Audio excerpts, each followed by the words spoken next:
नमस्कार, आपका मेरे चैनल में स्वागत है। आज मैं आपको शनिदेव की कथा सुनाने जा रही हूँ।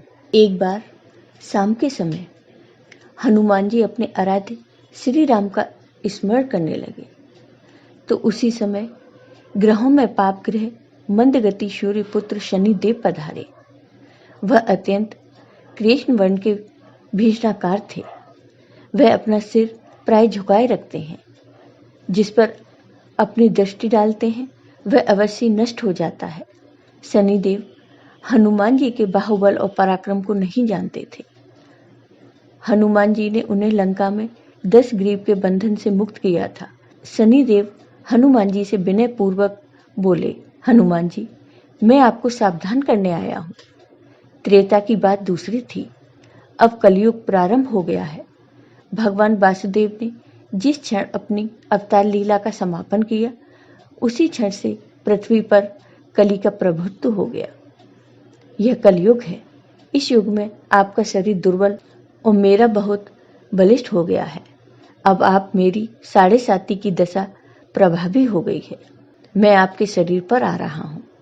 शनिदेव को इस बात का तनिक भी ज्ञान नहीं था कि रघुनाथ के चरणाश्रितों पर काल का प्रभाव नहीं होता। हनुमान जी ने शनिदेव को समझाने का बहुत प्रयास किया। उन्होंने कहा कि ग्रह का प्रभाव पृथ्वी के मरणशील प्राणियों पर ही पड़ता है। मुझे अपने आराध्य का स्मरण करने दो। मेरे शरीर में श्री रघुनाथ जी के अतिरिक्त दूसरे किसी को स्थान नहीं मिल सकता। लेकिन शनिदेव को इससे संतोष नहीं मिला। वह बोले, मैं सृष्टिकर्ता के विधान से विवश हूँ। आप पृथ्वी पर रहते हैं, अतः आप मेरे प्रभुत्व क्षेत्र से बाहर नहीं हैं। पूरे 22.5 वर्ष व्यतीत होने पर 7.5 वर्ष के अंतर से 2.5 वर्ष के लिए मेरा प्रभाव प्राणी पर पड़ता है, किंतु यह गौण प्रभाव है। आप पर मेरे 7.5 आज इसी समय से प्रभावी हो रही है। मैं आपके शरीर पर आ रहा हूँ, इसे आप टाल नहीं सकते। फिर हनुमान जी कहते हैं, जब आपको आना ही है तो आइए। अच्छा होता कि आप मुझ व्रत को छोड़ ही देते। तो शनिदेव कहते हैं, कलयुग में पृथ्वी पर देवता या उपदेवता किसी को नहीं रहना चाहिए। सबको अपना आवास सूक्ष्म लोकों में रखना चाहिए। जो पृथ्वी पर रहेगा वह कलयुग के प्रभाव में रहेगा और मेरी पीड़ा भोगनी पड़ेगी। और ग्रहों में मुझे अपने अग्रज यम का कार्य मिला है। मैं मुख्य मारक ग्रह हूँ और मृत्यु के सबसे निकट वृद्ध होते हैं। मैं उन वृद्धों को कैसे छोड़ सकता हूँ? हनुमान जी पूछते हैं, आप मेरे शरीर पर कहाँ बैठने आ रहे हैं? शनिदेव गर्व से कहते हैं, प्राणी के सिर पर। मैं 2.5 वर्ष प्राणी के सिर पर रहकर उसकी बुद्धि विचलित बनाए रखता हूँ। मध्य के 2.5 वर्ष उसके उदर में स्थित रहकर उसके शरीर को अस्वस्थ बनाता हूँ। वह अंतिम 2.5 वर्ष पैरों में रहकर उसे भटकाता हूँ। फिर शनिदेव हनुमान जी के मस्तक पर आ बैठते हैं तो हनुमान जी के सिर पर खाज हो जाती है। इस खाज को मिटाने के लिए हनुमान जी ने बड़ा पर्वत उठाकर सिर पर रख लिया। शनिदेव चिल्लाते हैं, यह क्या कर रहे हैं आप?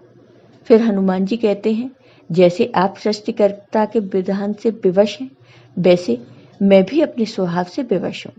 मेरे मस्तक पर खाज मिटाने की यही उपचार पद्धति है और आप अपना कार्य करें और मैं अपना कार्य। ऐसा कहते ही हनुमान जी ने दूसरा पर्वत उठाकर अपने सिर पर रख लिया। इस पर शनिदेव कहते हैं, आप इन्हें उतारिए, मैं संधि करने को तैयार हूँ। उनके इतना कहते ही हनुमान जी ने तीसरा पर्वत उठाकर सिर पर रख लिया तो शनिदेव चिल्लाकर कहते हैं, मैं अब आपके समीप नहीं आऊँगा। फिर भी हनुमान जी नहीं माने और चौथा पर्वत उठाकर सिर पर रख लिया। शनिदेव फिर चिल्लाते हैं, पवन कुमार, त्राहि माम। मैं उसको भी पीड़ित नहीं करूँगा जो आपका स्मरण करेगा। मुझे उतर जाने का अवसर दें।